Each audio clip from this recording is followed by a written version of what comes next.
Guys, let's play together.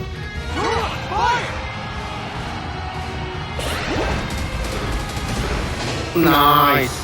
Amazing. Kill that. Kill that dog. Kill that dog. Kill that dog. Nice. Oh man. It was my pleasure to play with you. Thank you so much. Perfect example of having a shot caller in your match helps you win and helps you work as a team in solo queue. Now this game I picked Slowbro because I'm essentially trying to help the team composition. A Slowbro player, the guy.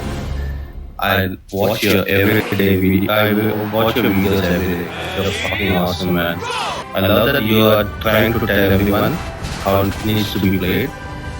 Thanks a lot for that. If you're able to hear me, just say keep the pressure on. Thank you so much. So you're going to see the value of having a shot caller in the team, right? Obviously we're going to be in different lanes here, but I'm up in the top lane and we do have a bit of a rough start here. However, you're going to see that the comeback definitely comes on, and working as a team and actually having that defender role filled in just really helps so much when you're trying to win a game, especially in solo queue. Team comp will triumph everything. You just have to have the trust sometimes in your attackers to be able to do some work. Now this guy on the microphone, he is the Roltz player. He is Cyclone Alan, that's his gamer tag, and honestly, he's really good at like any role. I've played with him a couple of times. This gameplay is from pre-nerf Zacian, right? So that's why it just kind of feels pretty over the top here. But as we know about Zacian is that he peaks early, so he's really strong. So you just don't let him snowball you too hard. And if you're picking a Pokemon like Slowbro, you can get the Slowbro Unite off onto the Zacian and eject button after him, and you're going to get the catch-up experience. So really not too worried here. Mistimed the water gun, which is just, that's a little bit tragic. Probably could have gotten the kill there. That's totally fine. So when you're behind, remember all you're looking to do is just where is the experience on the map. They haven't taken our farm here, so we're just looking to take our own farm. If they took our farm here, then we'd run into the middle of the map. Yes. If you're behind, then you look for where the farm is on the map. You don't go and feed the enemy, right? You don't just go and dive in and hope that you can get a kill, because you're not going to get a kill. And so you can see these pings here. It's like, watch out, be careful. We don't want to feed too much at all. And this 8-minute mark comes up here, and look, we're able to get the farm here, and that helps us get a little bit of a mini advantage. The enemy comes late. You can see the Zacian, he's 5 seconds late, which honestly a lot of people are 5 seconds late, and they die, right? And so here you can see this is our first little bit of a catch-up here, is we're working cooperatively as a team.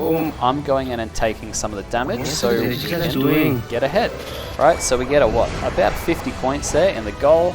I hit the level 6. So now all of a sudden we actually aren't too far behind.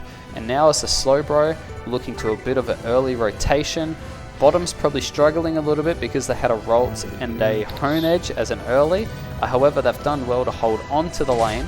So things are actually looking pretty good for us here. So we just look to play on the pad and wait for the team to come down. See, let's play from behind. Play from behind. Nice.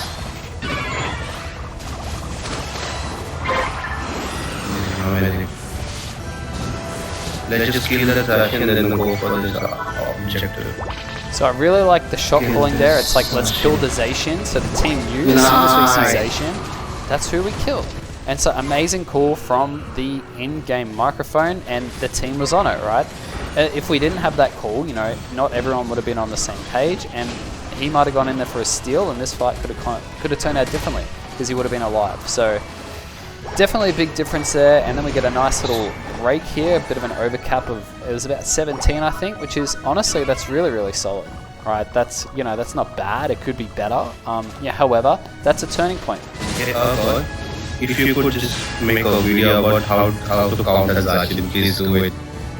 I'm just sick and tired of that player. So right there, Alan's just asked for a Zacian counter. How do we counter Zacian? And honestly, that's why I've picked Slowbro in this game, because at the time of this gameplay, Zacian was kind of dominating the meta. So as soon as you see him, you just Slowbro Unite him. And I was actually running an energy amp, I believe.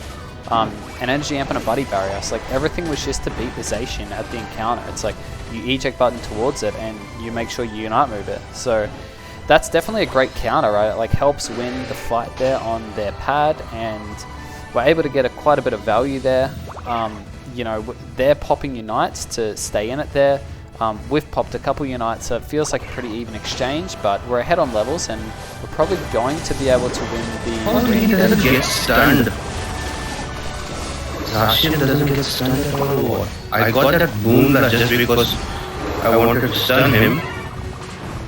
And like honestly, a super valid point there. It's like Zacian doesn't get stunned. It's like, well, yeah, and that's why I'm really glad that agility's been nerfed, right? Because honestly, agility was like the one thing that was making Zacian really broken. People think Sacred Sword is strong, but the fact that you could engage in a fight and then just disengage with, you know, removing pretty much all the CC and getting this crazy speed buff was honestly is a bit over the top. So I think the nerf to agility is going to make Sacred Sword, you know, less effective, because he can't just dive as deep. Like he can, but now he's a lot more likely to die, and so I think we're going to see that Zacian is not going to be much of a problem as well. And you'll notice that the tree's using Woodhammer like every 2 seconds. That's also been nerfed as well. It's got a bit of a cooldown increase there, which is really valuable. It's going to shift the meta quite a bit. And hopefully you can see the value in having Defender here, right? I'm looking to frontline. I'm looking to provide some vision for the team at this point. You know, it's like, what do we do here? We probably get a bit of value out of getting the Regieleki. We don't want to just let them score bottom. We managed to get the steal there, which is really good. It's about that 3-minute mark, so I can, 3-minute 50 mark, so I can unite there. And we unite, I get the buddy barrier off, helps keep people alive, helps keep me alive so I can continue to tank for the team, and we ace their team. Right, we end up getting a team wipe, which is honestly, it's like really good. So that's another probably, I'm going to say, bonus of using the Energy Amp and the buddy barrier there with the slow bro, is that you can get the value there. So now we're kind of just floating around. It's, you know, we're getting mid to late game, you know, preparing for the Rayquaza fight.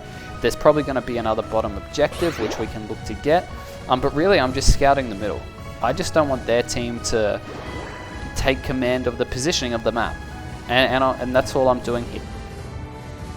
I don't know if other players are able to hear this or not, but that Slow Bro player is a good YouTuber. Follow his channel on YouTube. His channel's name is Pokemon Unite Climbing Guide. Amazing video, amazing videos. And so it's always kind of nice to hear that in game, but really, like, have a look at, like, just listen to the communication going throughout the game, especially at this Ray fight. Like, having that additional communication, calling out for help, singling out a specific target, right? It's super valuable. So this Ray fight is upcoming, but just look at how, like, it honestly, it feels like it's just improving the team morale here every time. And this isn't the first time. This is just one time I've just managed to catch it on. I just happened to be recording this game when Alan came on, and he was pumping up the team, which was honestly really valuable. So now we're getting to this Ray fight. I'm looking to provide vision. Our team's got positioning. Look how aggressive the positioning is. You know, the Gardevoir coming in, so here it comes. Here comes the Ray fight, and let's see it. Guys, let's play together.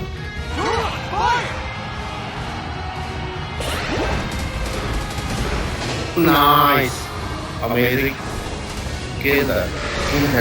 Kill that dog. Nice.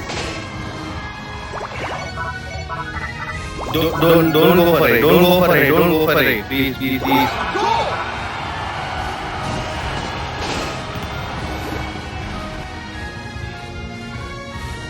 Oh, there's Tremon.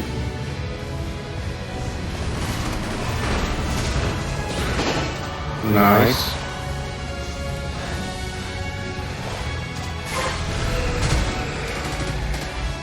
Stop fighting and just go. So hopefully you can see the value there, right? It's like, don't go for Ray.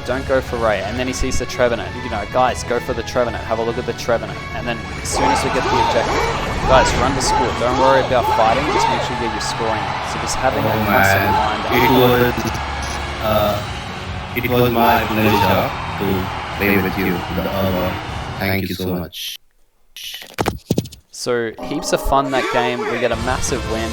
4 kills, 28 assists on the Slowbro, so I was able to provide heaps and heaps of value with vision, and the team was following it up.